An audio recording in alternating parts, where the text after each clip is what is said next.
શ્રી ગણેશાય નમઃ. મિત્રો, આપ જોઈ રહ્યા છો યુટ્યુબ આપણી ચેનલ આવો સત્સંગમાં આપ સૌનું સ્વાગત છે. મિત્રો, આજે આ વિડીયોમાં આપણે સાંભળવાના છીએ અધિક માસ કે પુરુષોત્તમ માસમાં આવતો વ્યતિપાત યોગ વિશે, જે તારીખ 27 મે 2026ના દિવસે આવે છે. આ યોગમાં દાન પુણ્ય કરવાથી લાખ ગણું પુણ્ય પ્રાપ્ત થાય છે તે વિશે જાણીશું, અને આ યોગમાં શું ન કરવું, કયા કાર્ય અસફળ થાય છે તથા વ્યતિપાત યોગનો મહિમા શું છે તે સર્વે કાંઈ જાણીશું. જો આપના વિડીયો પસંદ આવે તો લાઇક કરજો, શેર કરજો. આપ આ ચેનલ પહેલી વખત જોઈ રહ્યા છો તો સબસ્ક્રાઈબ કરી લેજો, જેથી આવનારા વિડીયોની માહિતી આપ સુધી તુરંત પહોંચી શકે. ધન્યવાદ. મિત્રો, વ્યતિપાત યોગ દેવગુરુ બૃહસ્પતિ અને ચંદ્રમા સાથે જોડાયેલો છે. જ્યારે ચંદ્રદેવે બૃહસ્પતિ દેવની પત્નીનું હરણ કર્યું ત્યારે સૂર્યદેવે ચંદ્રદેવને ઘણું સમજાવ્યા. ગુસ્સે થયા કે ગુરુ પત્ની ગમન ન કરાય. ચંદ્રદેવને ઘણું સમજાવ્યું છતાં ચંદ્રદેવ માન્યા નહીં. ત્યારે જે ચંદ્ર અને સૂર્યની નારાજગી ઉત્પન્ન થઈ, નકારાત્મક એનર્જી ઉત્પન્ન થઈ, તેમાંથી વ્યતિપાત નામનો આ યોગ પ્રગટ થયો. કહેવાય છે કે સૂર્ય અને ચંદ્રમાં ભૂમધ્ય રેખામાં એક સાથે સમાનની દૂરી પર રહે છે, ત્યારે વ્યતિપાત યોગ કહેવાય છે. વ્યતિપાતનો અર્થ થાય છે અત્યધિક પાપ અથવા વિપદા. વ્યતિપાત યોગમાં જે કાર્ય કરવામાં આવે તે અસફળ થાય છે. સંઘર્ષ અને ટકરાવ વધી જાય છે. વ્યવહારમાં પણ તણાવ પણ વધી જાય છે. નકારાત્મક ઉર્જા વધુ પ્રમાણમાં જોવા મળે છે. માનસિક અસ્થિરતા, અશાંતિ પણ જોવા મળે છે. સ્વાસ્થ્યની સમસ્યા રહે છે.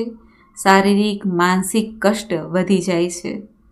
ત્યારે આ નકારાત્મક યોગ દરમિયાન શું કરવું તે જાણી લઈએ. વ્યતિપાત યોગની અવધિ દરમિયાન મહત્વપૂર્ણ કાર્યો, નિર્ણયો, યાત્રા કે કોઈ પણ જાતની ગતિવિધિ ન કરવી જોઈએ. આ યોગ દરમિયાન સાવધાની રાખવી જોઈએ. શાંતિ પૂજા કરાવાય છે. વ્યતિપાત યોગના પ્રભાવથી છુટકારો પ્રાપ્ત કરવા માટે ભગવાન મહાદેવની, ભગવાન વિષ્ણુની પૂજા ઉપાસના થાય છે. વ્યતિપાત યોગ અત્યંત પુણ્યશાળી અને મહાપાત યોગ મનાય છે, જેમાં દાન કરવાથી 1000 ગણું પુણ્ય પ્રાપ્ત થાય છે. જેમાં ખાસ કરીને કાળા તલ છે, સરસવ છે, તેલ છે, કંબલ છે, કાળા વસ્ત્ર છે, અન્ન છે, જલ છે, જૂતા, ચપ્પલ, છત્રી આદિનું દાન કરાય છે. અને સાથે પિતરોના મોક્ષ માટે પ્રાર્થના કરાય છે, જેથી નકારાત્મક ઉર્જા ઓછી થાય. રાશિ અનુસાર પણ વ્યતિપાત યોગમાં દાન પુણ્ય કરાય છે.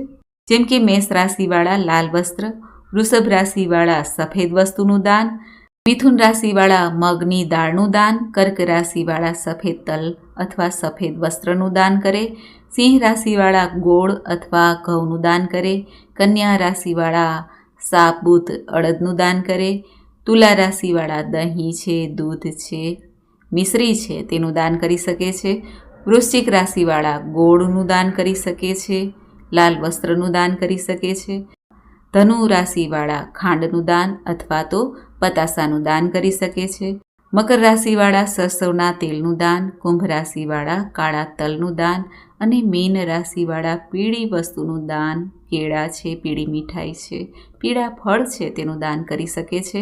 પવિત્ર વસ્તુ જેવી કે જૂતા, ચપ્પલ, છત્રીનું દાન હર કોઈ કરી શકે છે.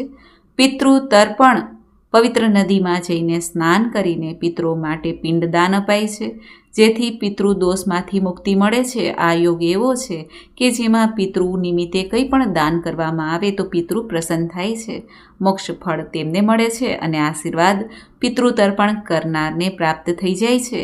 3 વર્ષે આવતો આ પુરુષોત્તમ માસમાં વ્યતિપાત યોગનું મહત્વ અલગ છે. આમ તો દર માસે વ્યતિપાત યોગ અને વૈધૃતિ યોગ આવે જ છે, પરંતુ 3 વર્ષે જે પુરુષોત્તમ માસ આવે છે તેનો મહિમા જ અલગ છે.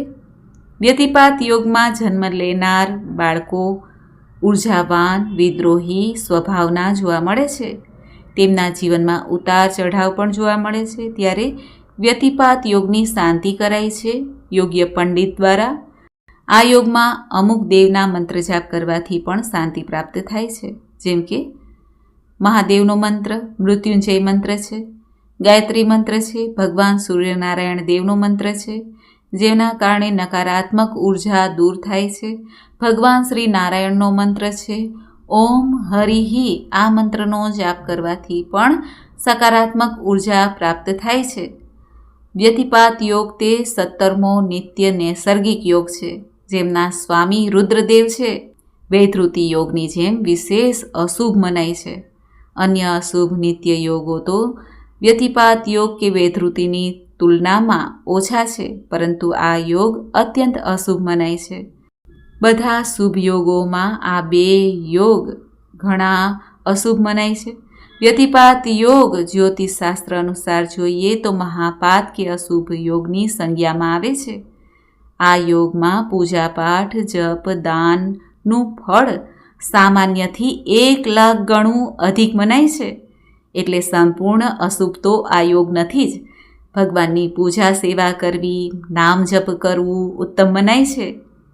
આ યોગ પ્રભુની સેવા પૂજા કરવામાં લાખ ગણું ફળ આપનાર હોય માટે વ્યતિપાત અને વૈધૃતિ યોગ તે ઉત્તમ મનાય છે. ખાસ કરીને આ પુરુષોત્તમ માસમાં ભગવાન શિવ, ભગવાન વિષ્ણુ, ભગવાન સૂર્યનારાયણ દેવની પૂજા કરીને, મહામૃત્યુંજય મંત્ર જપીને અન્ન વસ્ત્ર દાન આપવાથી મહાપાપ શાંત થઈ જાય છે અને અક્ષય પુણ્યની પ્રાપ્તિ થાય છે. એવો મહિમા છે આ વ્યતિપાત યોગનો. વ્યતિપાત યોગ દરમિયાન સવારે વહેલા ઉઠીને સ્નાન કરીને ઓમ વ્યતિપાતાય નમઃ આ મંત્રનો 108 વાર જપ કરી શકાય છે.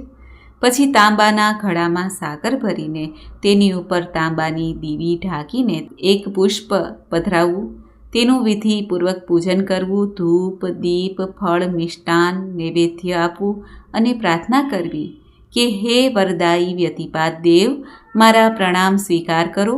મેં આપનું વ્રત કરીને યથાશક્તિ દાન પુણ્ય કર્યું છે.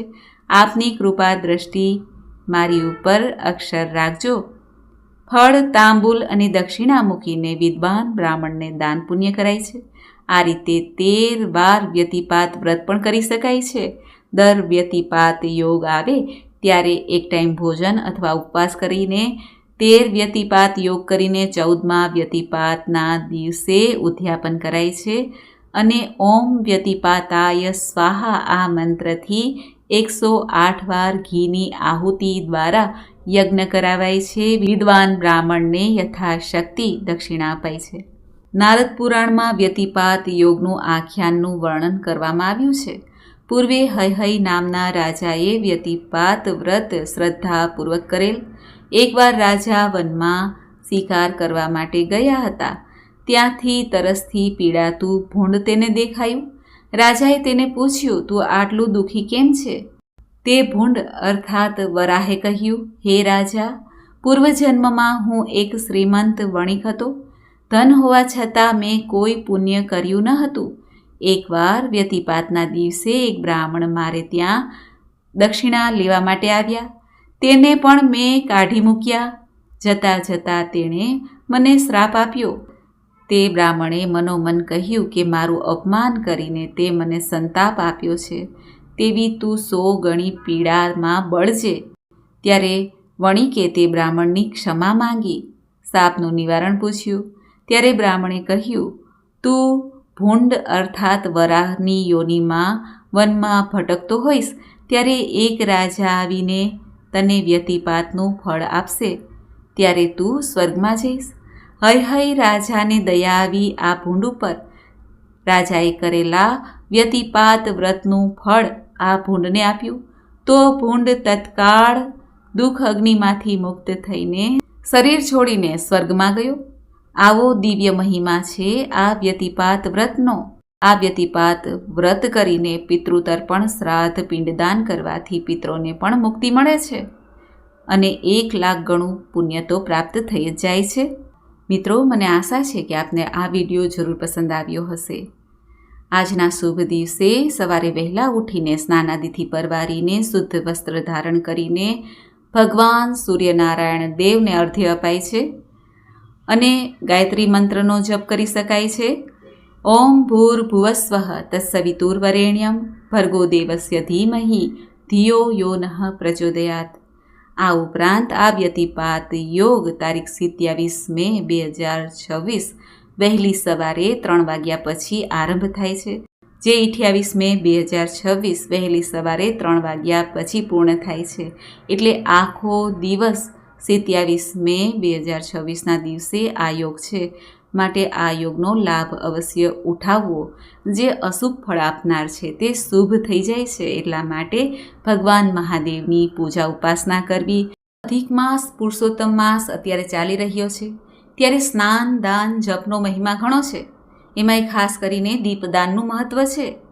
33 વાટનો દીવો જો દાન કરવામાં આવે, ચાહે તુલસી ક્યારે, ઘરના મેઇન દરવાજા પાસે, મંદિરમાં કે તળાવ પાસે, નદી કિનારે કે પીપળાના વૃક્ષ નીચે, વડલાના વૃક્ષ નીચે 33 વાટ લાંબી કરીને તેને એક દીવો, મોટો દીવો તૈયાર કરીને આ દીવાને પ્રગટાવવામાં આવે તો કહેવાય છે કે આ માસનું સંપૂર્ણ ફળ પુણ્ય પ્રાપ્ત થઈ જાય છે. આ દીવો તુલસી ક્યારે પણ કરી શકાય છે, ગૌશાળામાં પણ કરી શકાય છે. આ 33 વાટનો દીવો કરવાથી પિતૃદોષ શાંત થાય છે. ઘરમાંથી ગરીબી, નકારાત્મક ઉર્જા છે તે કાયમ દૂર થઈ જાય છે અને ભગવાન પુરુષોત્તમની કૃપા પ્રાપ્ત થાય છે. 3 વર્ષે આવતો આ પુરુષોત્તમ માસમાં 33 વાટના દીવાનું મહત્ત્વ શા માટે છે એ પણ જાણી લઈએ. 33 વાટ એટલે 33 કોટી દેવતા છે આપણા હિન્દુ ધર્મમાં. તે 33 કોટી દેવતાના નામનો આ દીવો થાય છે.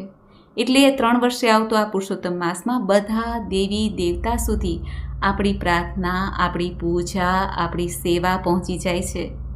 આમ 33 વાટના આ દીપદાનનું મહત્ત્વ આ પુરુષોત્તમ માસમાં, અધિક માસમાં વધુ ને વધુ છે. કારણ કે ભગવાન પુરુષોત્તમ અનાથોના નાથ છે. તે જો સેવા સ્વીકારી લે તો બધા દેવી દેવતા તૃપ્ત થઈ જાય છે અને આશીર્વાદ આપે છે. આમ આ યોગ અશુભ હોવા છતાં શુભ ફળ આપનાર હોય માટે પુરુષોત્તમ ભગવાનની કૃપા પ્રાપ્ત કરવાનો આ શુભ દિવસ, શુભ અવસર, શુભ તિથિ છે. આ તિથિના દિવસે ભગવાન પુરુષોત્તમને આપણે વંદન કરી, પ્રાર્થના કરી અને પ્રભુને કહીએ કે હે પ્રભુ, અમારી ઉપર કૃપા દ્રષ્ટિ બનાવી રાખજો. બોલો પુરુષોત્તમ ભગવાનની જય. મિત્રો, મને સાંભળવા માટે ધન્યવાદ. આપ સૌને મારા જય શ્રી કૃષ્ણ.